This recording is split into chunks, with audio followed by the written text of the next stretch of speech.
Assalamualaikum warahmatullahi wabarakatuh. Apa kabar kalian semua? Selamat datang, semoga kamu gak bosen ya mampir di channel ini. Kali ini Lupus akan ngocolin film Catatan Si Boy 4 yang rilis di tahun 1990. Film ini merupakan lanjutan dari film Catatan Si Boy 1, 2, dan 3 yang kalian harus tonton juga di channel ini ya. So, pastinya keren abis deh. Oke, di film Catatan Si Boy 4 ini pemeran utamanya masih Onky Alexander sebagai Boy, Meriam Bellina sebagai Pera, Fuad Tholib sebagai Abud, Siska Yulianti sebagai Ina, dan Paramita Rusady sebagai Cindy.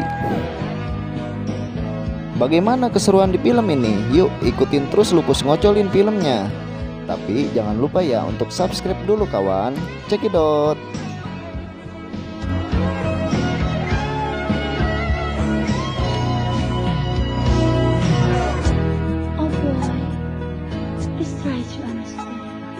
Hidup di dunia hanya satu kali, raihlah segalanya selagi. Film diawali saat Boy dan Pera sedang jalan malam. Pera menginginkan ia punya karir jadi foto model. Boy keberatan soal pose-posenya Pera. Di rumah, Boy sedang curcol dengan Ina tentang Pera yang jadi foto model.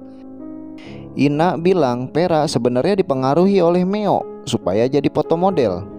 Boy bilang susah dibilangin nak, udah gua nasihatin juga.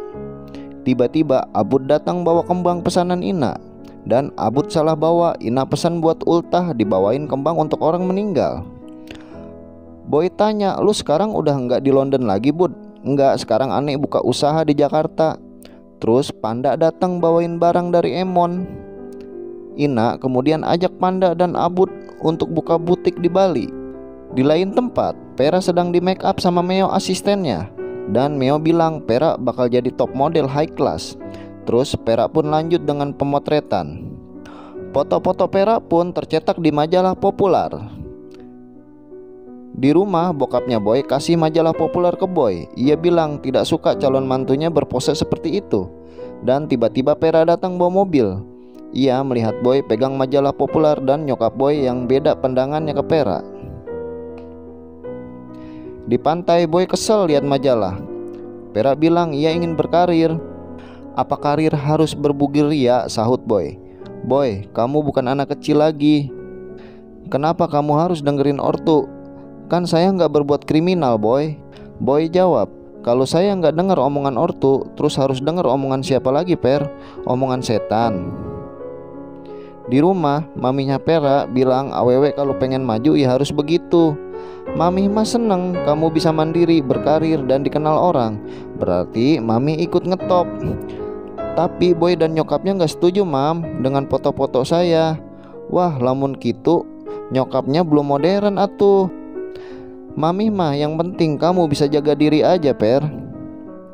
Di tempat lain di rumah Abud, bokapnya bilang abah udah sekolahin ente ke London tapi masih bahlul juga. Ente mau jual celana kolor apa tidak salah. Kalau abah tahu ente begini Bud, lebih baik abah beli kios di Tanah Abang. Abah gak ngerti sih tentang butik ini, jawab Abud. Sekarang abah kasih ilmu ke kamu. Kalau ada orang yang akal-akalin ente, harus curi tuh ia punya akal Bud. Di lain kisah, Pera sedang ada pemotretan dan Boy datang. Boy tanya masih lama, masih ada 3 sesi lagi. Kalau kamu kelamaan udah pulang aja dulu. Ntar aku pulang bareng mereka. Lah kan kita ada janji makan siang Per. Apa nggak ada break, kata Boy. Kita tunda aja dulu makan siangnya ya Boy. Dan Boy pun pergi. Di rumah Pera, bokapnya tanya ini foto apaan. Pera jawab artistikan pap. Artistik apaan, foto kamu ini merangsang Per. Dan dibela oleh nyokapnya. Kalau bukan foto kamu, papi nggak masalah. Papi juga sering lihat majalah Playboy. Nggak masalah, tapi Pera kan anak papi. Sekarang kan zaman modern pap. Cuek aja, yang penting Pera kan nggak macam-macam, kata maminya. Sekarang Pera harus konsentrasi sama pelajaran dan kuliah, kata bokapnya. Saya suka karir ini pap, yang penting Pera akan jaga nama baik keluarga. Papinya pun diam. Dan Pera pun melanjutkan pemotretan di gedung disaksikan oleh pimpinan majalah itu. Dan Boy pun telepon, dia mau jemput. Datanglah Boy ke tempat itu, dilihatlah Vera lagi dipakein jam tangan sama si Robi yang pimpinan majalah itu. Boy dan Vera pun ribut. Boy bilang, saya nggak larang kamu jadi foto model, tapi yang bener dong. Apa selama ini saya nggak bener? Siapa yang kasih jam tangan itu? Robi, ada masalah emang Boy? Kok cium-cium tangan segala? Lama-lama badan kamu dicium, jawab Boy. Dan Vera pun langsung banting jam tangan itu. Saya bukan cewek gampangan Boy, saya menghargai pemberiannya, bukan berarti saya mau diapa-apain. Dan Vera pun pergi naik taksi. Di rumah Boy, Abud lagi ngobrol sama ortunya Boy. Dikasih lihat batu aki ke bokapnya Boy. Bagus batunya, kata bokapnya Boy. Itu banyak khasiatnya om. Kalau om ke padang pasir terus aus, om cemplungin batu itu ke gelas, terus diminum sama om, bakal goncang deh tenggorokan om. Terus apalagi Bud? Tuh batu kalau dipakai di tangan om bakal menguatkan kewibawaan. Omongan selalu didengar sama bawahan dan atasan. Apalagi kalau untuk penagih hutang akan senyum ke om. Kalau buat tante apa Bud? Tante akan lebih muda dan langsing. Asal tante harus rajin olahraga, diet, dan makan makanan yang teratur. Wah bagus nih batu. Kemarin ada yang tawar 10 juta om, kirain 100.000. Dan tiba-tiba Ina keluar udah siap. Abud pun izin pinjam Ina ke ortunya, dan mereka pun pamit terus pergi. Besoknya Abud, Boy, dan Ina lagi asik ngobrol sambil ngopi hitam di kolam. Tiba-tiba Emon telepon dari Paris tentang keadaannya di sana. Dan Emon pun kangen-kangenan dengan Boy lewat telepon. Abud tanya, Emon ini siapa sih nak? Temen gua, terus belakangan jadi sohib si Boy juga. Itu cewek apa cowok sih? Wah gak jelas tuh Bud. Dan Abud pun pamit untuk pulang. Boy, Mama tahu kamu sedang bingung. Mama mengerti, Mama kolot. Kalau sekarang Vera aja gak bisa dengar omongan kamu, apalagi nanti kalau sudah rumah tangga. Kamu mesti tegas Boy. Dan tiba-tiba ada telepon dari Vera ingin ketemu Boy. Di mobil Vera bilang, ia nggak bisa seperti ini terus, ia ingin udahan sama Boy. Saya rasa itu jalan yang terbaik. Kita kembali sebelum kita bertemu. Kamu harus berbuat apa saja, saya pun bebas mau berbuat apa saja, jawab Boy. Dan mereka pun ceritanya udahan. Di rumah Vera pun lempar foto Boy dan pecah, dan bilang putus ke maminya. Kenapa putus Per? Dia nggak mau saya jadi foto model mam. Kamu sih foto mani ngablak kayak nggak punya baju aja. Dan sikapmu gimana? Saya pilih karir mam. Saat makan di luar, Boy, Ina, dan Abud ngobrol. Ina dan Abud mau buka butik di Bali, dan mereka ajak Boy ke sana sambil ademin perasaan yang lagi kalut. Dan dilihat ada Meo asisten Vera di sana. Disamperin sama si Abud. Lu burung gagak bisanya ngejerumusin orang, udah ngetop ente dagangin. Maklar kaget, orang gak mau jual tanah lu paksa. Dilihat sama orang-orang, Arab sama bencong lagi berantem. Ternyata Abud dan Meo adalah mantan teman SMA-nya dan pernah bisnis bareng, tapi acak-acakan bisnisnya. Boy, Ina, dan Abud pun take off ke Bali dan tiba di Bali. Di rumah Vera datang kiriman bunga dari Robi, bos tempat kerja Vera. Saat Boy belanja di supermarket, kereta belanja Boy tabrakan dengan kereta belanja cewek yang caem.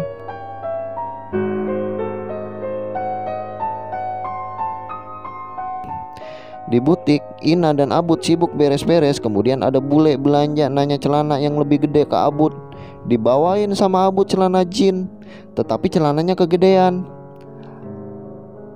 Ternyata cewek yang ketemu Boy di supermarket, ia mampir ke butik Ina, kemudian papasan sama Boy di luar. Dan dikejarlah oleh Boy, digodain sama Boy, tetapi diam aja cuma senyum-senyum. Terus dia ngeledek. Saat makan malam ternyata cewek tadi ketemu lagi. Didatangi sama Boy tapi diam aja. Terus Boy balik lagi. Gue rasa itu cewek gagu nak. Esoknya mereka ketemu lagi. Cewek itu lagi sepedahan, digodain sama Boy. Ketemu lagi. Apa nggak takut hitam sepedahan terus? Kok diem aja? Cantik-cantik kok gagu? Iya emang kenapa? Jawab cewek itu. Kamu kok ikutin saya terus? Siapa yang ikutin? Orang kebetulan aja kok. Tiba-tiba ban sepeda cewek itu bocor. Dan keberuntungan itu datang dengan sendirinya. Boy pun kasih tebengan ke cewek caem tadi untuk diantar pulang. Dan mereka pun satu mobil. Cewek itu bernama Cindy. Dan Boy bilang kalau nama saya persis yang ada di topi kamu. Semua serba kebetulan ya, topi kamu merah dan mobil saya juga merah. Ketemulah Boy dengan kakaknya Cindy yang mau berangkat kerja. Cindy suruh Boy mampir. Kapan-kapan aja deh, pasti saya akan mampir kosin. Kalau kamu mau mampir, telepon aja ya. Takut Cindy nggak ada. Dan Boy pun pergi. Pas nyampe rumah, Boy ketemu Abud. Suruh beli kembang yang paling gede. Awas jangan sampai salah lagi ya. Abud pun pergi, ia pun beli kembang. Tetapi bacaannya turut berduka cita. Kemudian dikirim ke alamat Cindy dan diterima oleh Cindy sendiri. Dan Cindy ketawa merasa aneh. Terus Boy telepon Cindy ajak makan malam. Cindy terus ucapin makasih atas kiriman bunganya yang besar, bagus, lain daripada yang lain. Selera kamu tinggi Boy, warnanya juga ciamik. Boy pun terbang melayang. Boy terima kasih ke Abud. Lu pinter juga Bud. Hah, giliran Harim ge aneh kebagian getahnya doang. Katanya lu naksir sama adek gua Bud. Iye, adek lu cuma kasih harapan doang. Ya itu sih problem lu Bud.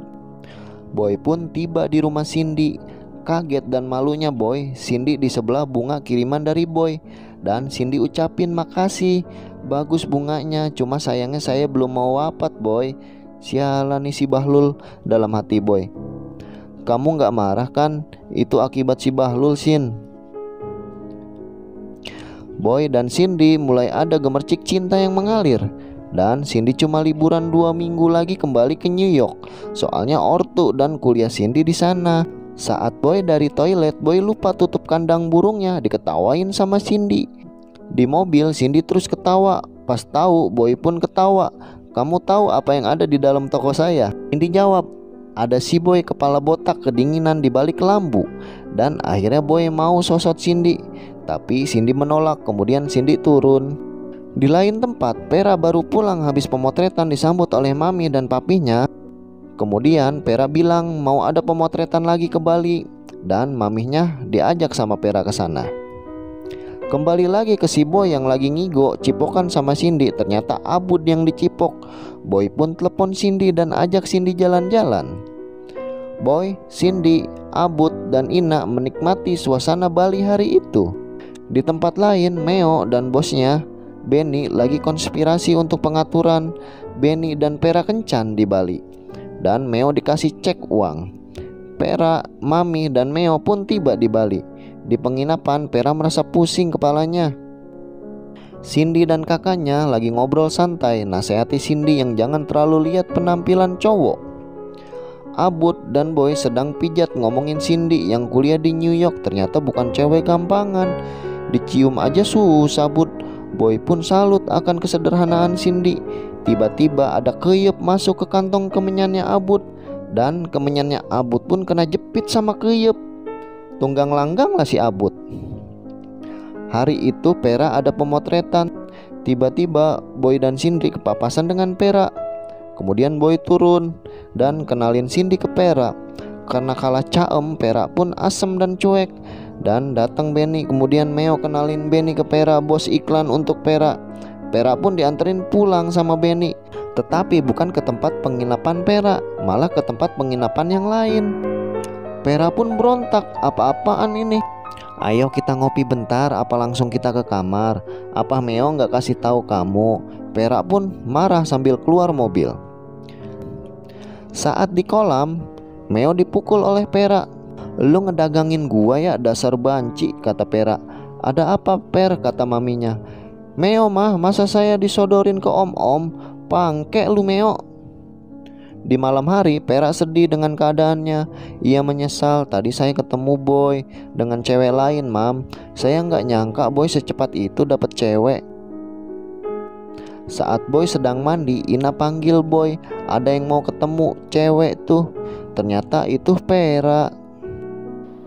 Saya minta maaf. Ternyata ambisi yang selama ini saya kejar nggak ada gunanya. Saya udah maafin kamu sebelum kamu minta. Boy.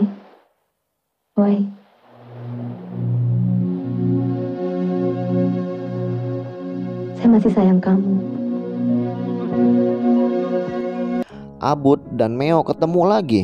Mereka pun berantem lagi. Digigitlah kuping si Meo, kemudian bibir si Abut ditarik sama Meo, dan mereka pun sepakat untuk damai dan gencatan senjata.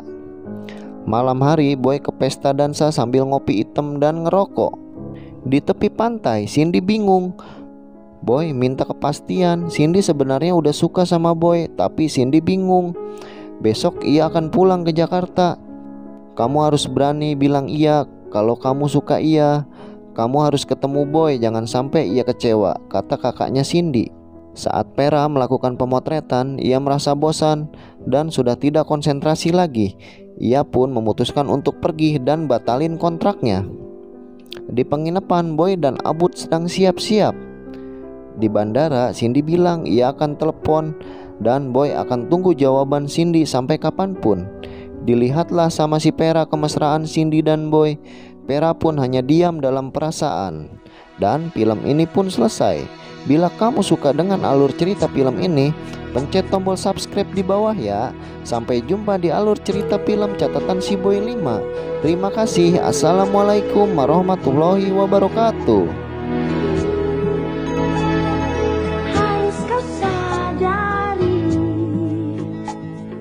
Hidup di dunia